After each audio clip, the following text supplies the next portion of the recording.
आज हमारे सामने देने जा रहे हैं प्रोफेसर कैलाश चतुर्वेदी साहब। मैं आपका बहुत बहुत आभारी हूं और आपको प्रणाम करता हूं। आप अपने इस व्याख्यान से आश्राद्ध विज्ञान के विषय में जो परिचयात्मक जो आपका व्याख्यान है, इससे हम सबको लाभान्वित करें। जय हिंद, जय भारत।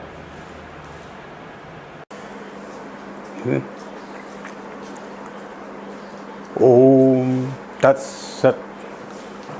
मूकं करोति वाचालं पंगुं लंघयते गिरिं यत्कृपातमहं वन्दे परमानंद माधव। प्रिय बंधु, आज जिस विश्वव्यापी विषय को लेकर चर्चा हेतु हम उपस्थित हुए हैं, वह है कोटि कोटि भारतीयों का श्रद्धेय एवं स्तुत्य श्राद्ध विज्ञान। महालय की इस पावन पितृ तर्पण अवधि में इसके प्रस्तुतिकरण की पृष्ठभूमि में न केवल करोड़ों लोगों की भावना का समर्थन है, जो प्रतिवर्ष इस आश्विन मास में अपने पूर्वजों के प्रति अपने श्रद्धा सुमन अर्पित करते हैं, अपितु सहस्राब्दियों पूर्व हमारे ऋषियों एवं शास्त्रों द्वारा श्राद्ध की वैज्ञानिकता एवं अपरिहार्यता को लेकर वेद, ब्राह्मण, उपनिषद ग्रंथों की प्रामाणिकता को सार्वजनिक रूप से उद्घाटित करते हुए उन अभिनिवेशी मनुष्यों को भी श्राद्ध विज्ञान की सत्यता, गहनता और महनीयता से परिचित कराना है, जो भद्र समाज को इसके विरुद्ध भ्रांतियां फैलाकर अविश्वास के अंधकार में ढकेलना चाहते हैं। स्वतंत्रता से पूर्व भारतीयों में श्रद्धा तत्व एवं श्राद्ध कर्म के प्रति पूर्ण विश्वास था, किंतु विगत शताब्दियों में इसका निरंतर ह्रास हुआ है। हमने विधिपूर्वक यज्ञ करना छोड़ दिया, शास्त्रीय परंपराओं को त्याग दिया और व्यर्थ के आडंबरों को अपना लिया, जिसका दुष्परिणाम आज समग्र विश्व भोग रहा है।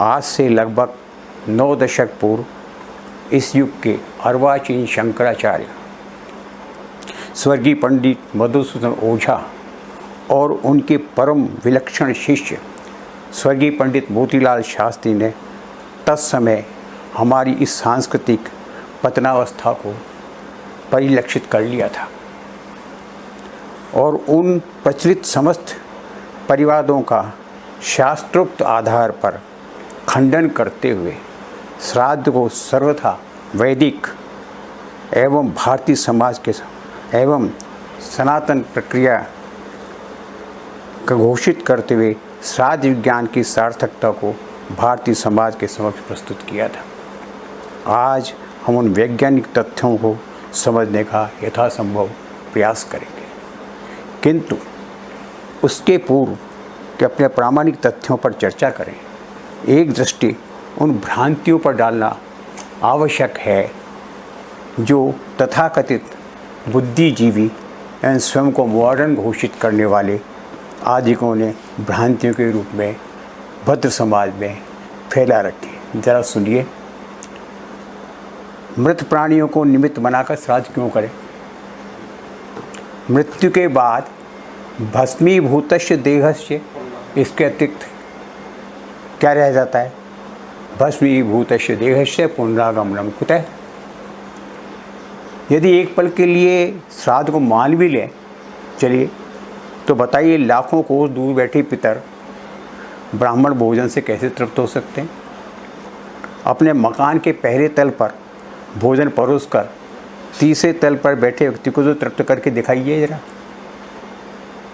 अपने समर्थन में ऐसे लोग चारवाक दर्शन अवश्य बहारेंगे।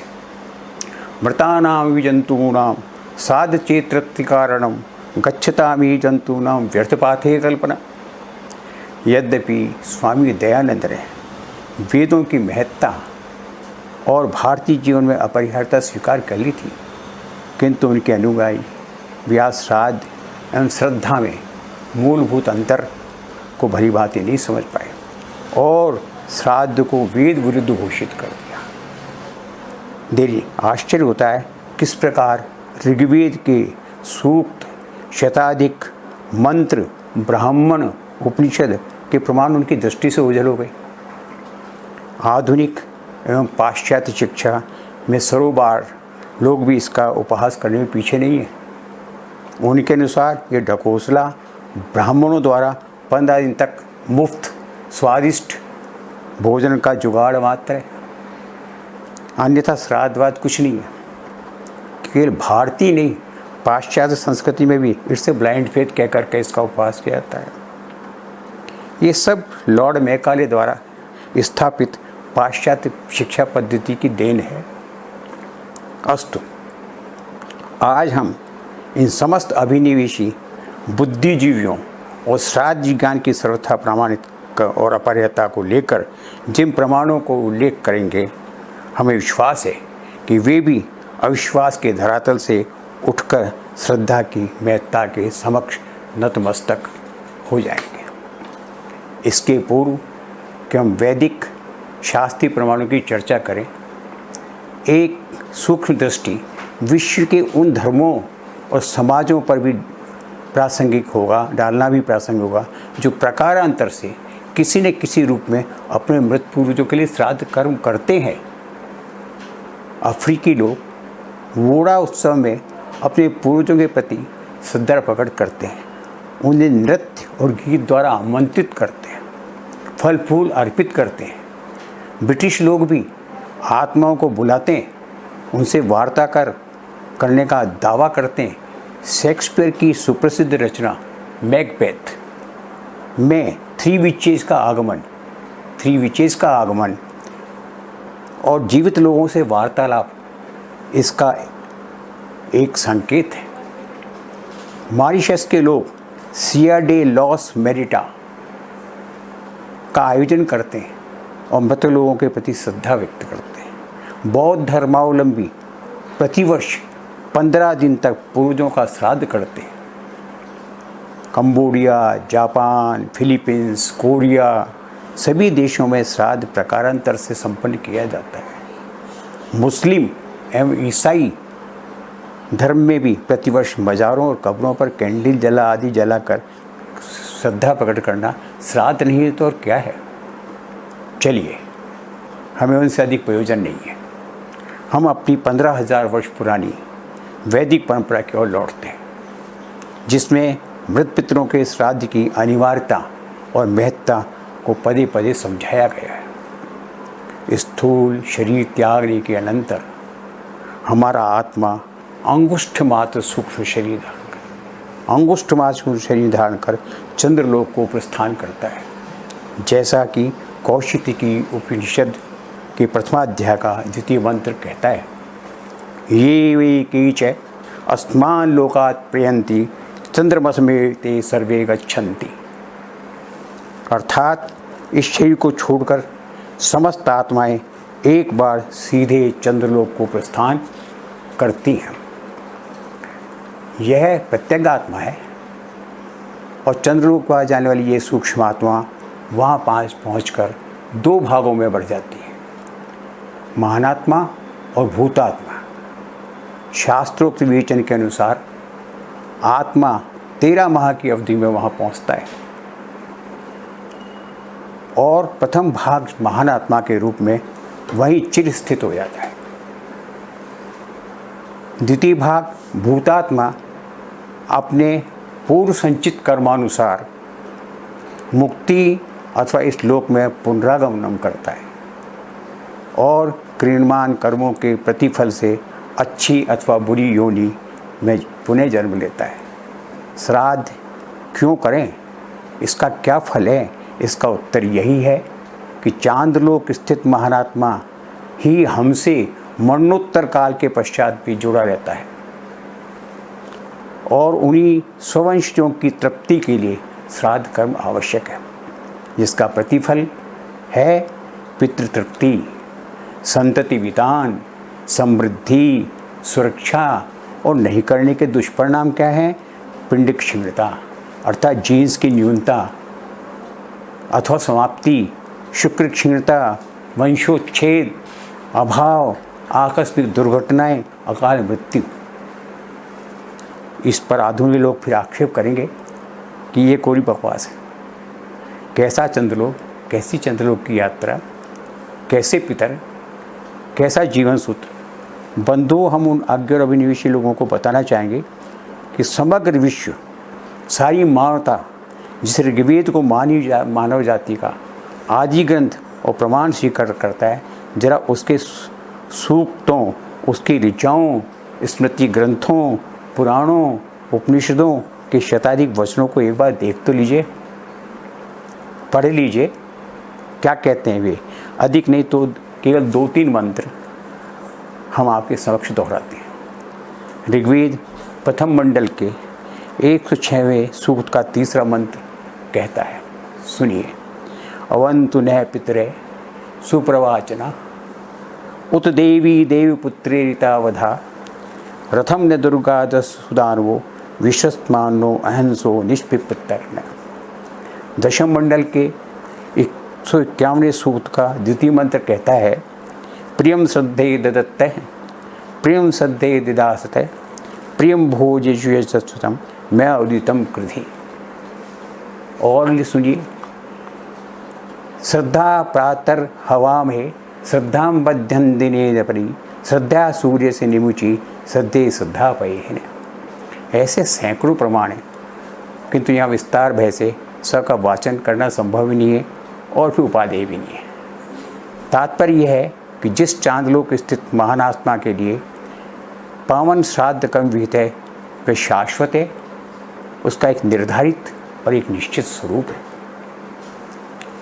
क्या है ये आत्मा और कैसा है इसका स्वरूप, अब हम आपके समक्ष इसके स्वरूप का विवेचन करेंगे। वस्तुतः आत्मा के 2 मुख्य विवृत हैं, अखंड और सखंड। अखंडात्मा अजर, अमर और चिंतन से परे अदृश्य है। उसकी शक्ति और कार्यों का केवल अनुभव किया जा सकता है। सूर्य वो कैसे संचालित कर रहा है, चंद्रमा किसके कहने से चल रहा है, वायु किसके कहने से प्रवाहित हो रहा है, वो अखंडात्मा का काम है। उसके चिंतन कोई सामान्य व्यक्ति नहीं कर सकता। सखंडात्मा के 4 विकसित रूप हैं, वो उसी से हुए हैं, अखंडात्मा से। ऋषि, पितर, देव और मनुष्य, चारों एक दूसरे से संयुक्त हैं। न ऋषि हमसे अलग हैं, न देव हमसे अलग हैं, न हम उनसे अलग हैं। इनकी उत्तरोत्तर विकासात अवस्था का मूल स्रोत वही असत और वही अखंड परमात्मा है। जैसा कि श्रुति कहती है, किंतु सखंडावस्था का संपूर्ण नियंत्रण 5 पर्व सृष्टि करती है। कौन है ये 5 पर्व? स्वयंभू, परमेष्ठी, सूर्य, पृथ्वी और चंद्र। स्वयंभू वायु रूप में केंद्र में है, बैठा हुआ है, शेष चारों का संचालन कर रहा है। परमेष्ठी जल रूप में विद्यमान है और उसमें सबका प्राणों का संचार कर रहा है। शेष तीनों सूर्य, पृथ्वी और चंद्रमा ये प्रत्यक्षतः हमारे जीवन में नियंत्रित कर रहे हैं। इन तीनों की भूमिका मानव के जीवन संचालन में महती है, किंतु केंद्रीभूत स्वयंभू और परमेष्ठी की सहायता के बिना ये पंगु हैं। प्रत्यक्ष रूप से समझा जाए तो कि मानव जीवन के सभी पदार्थों के अभाव में जीवित रह सकता है, किंतु जहाँ जल और वायु के बिना उसका जीवन क्षणिक भी संभव नहीं है। शेष तीनों सूर्य विज्ञान आत्मा बनकर हमारे शरीर को नियंत्रित करता है, बुद्धि को नियंत्रित करता है, प्रज्ञा को जगाता है। तभी तो मनुष्य लोक में ऐसे वाक्यों का प्रयोग करता है। ये बात मैं ठीक से समझ गया हूँ, समझे कि नहीं? अथवा यह बात मेरी समझ तो नहीं आई, या फिर हमारा ध्यान तो कहीं और था, आपने क्या कहा हमें पता ही नहीं चला। ये सब सूर्य संचालित प्रज्ञानात्मा का काम है, वो संचालित। जैसा कि ऋग्वेद कहता है, सूर्यो आत्मा जगते तस्थु कश्च। इसी प्रकार पृथ्वी पिंड हमारे पंचभूतात्मक शरीर का निर्माण तक सीमित है। अस्थि, मज्जा, मांस, रक्त आदि पदार्थों का सृजन अग्न्यात्मक पृथ्वी से नियंत्रित और संचालित है। अब क्रम आया चंद्रमा का, जिसका संबंध मन से है। जागृति, सुषुप्ति, स्वप्नावस्था सभी का संबंध इसी मन से है और चांद मन ही इस भौतिक शरीर को नियंत्रित करता है। इसी का प्रभाव है कि मनुष्य चिरकाल तक एक ही मुद्दा में बैठ ही नहीं सकता। मन है, चंचल है। यह मन मृत्यु के अनंतर महान आत्मा का रूप धारण कर पुनः चंद्र में लीन हो जाता है। मन चंद्र लीते हैं। श्राद्ध का संबंध इसी से है, क्योंकि इसका आरंभ भी चंद्र है और लय भी चंद्र है। कर्मात्मा तो केवल 13 माह की यात्रा करके इसके साथ जाता है और इसके पश्चात पृथक होकर अपनी नई जीवन यात्रा प्रारंभ करे। इस महान आत्मा का स्वरूप त्रिगुणात्मक है, सत्व, रजस और तमस से युक्त। इसी से हमारी भूतमय आकृति बनती है, इसी से हमारी प्राणमय प्रकृति बनती है और इसी से हमारी महनोमयी अहंकृति बनती है, ओरा जिसको कहते हैं आप। अब एक प्रश्न और आता है कि एक ही आत्मा अनेक भागों में कैसे बट गया। शताधिक व्याख्यातों की कृपा का फल है कि इसे सामान्य जन में और समाज में आत्मा को रूप को लेकर ऐसी ऐसी भ्रांतियाँ फैला रखी हैं कि व्यक्ति कुछ समझ नहीं पाता है। अति आवश्यक है कि आत्मा के भेदों को भी यहाँ तनिक समझ लिया जाए। प्रत्येक पदार्थ का स्वरूप 2 भागों में व्यक्त है। एक उक्त सेंटर, केंद्र, और दूसरा अर्क। उदाहरण के लिए सूर्य को ले लीजिए। सूर्य का अपना मंडल उक्त है और उससे उठकर चारों ओर फैलने वाली रश्मियाँ अर्क हैं। ठीक इसी प्रकार परमेष्ठी प्रजापति भी केंद्र में उक्त बनकर निर्माण कर रहा है और सूर्य, पृथ्वी और चंद्र तीनों भूतात्मा, प्राणात्मा और भोक्तात्मा बनकर हमारी आकृति, अहंकृति और प्रकृति इन तीनों का निर्माण कर रहे हैं। अब एक प्रश्न और, आखिर जीवन, मृत्यु, महानात्मा, कर्मात्मा ये समस्त प्रपंच है क्या, क्यों? इसका सरल उत्तर है गीता का ये वचन, जातश्ची ध्रुवम मृत्यु ध्रुवम जन्म मृतश्ची। यह परिवर्तन केवल वासांसी जीर्णानी की तरह नहीं है पुरानी वस्तु त्याग करके, ये आधुनिक, अपितु ये 2 भागों में बटा हुआ है। चंद्रलोकस्थ महात्मा और भोगने वाली कर्मात्मा।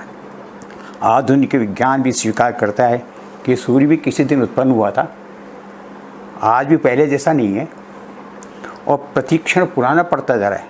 एक दिन ऐसा आएगा ये भी सर्वथा नष्ट हो जाएगा।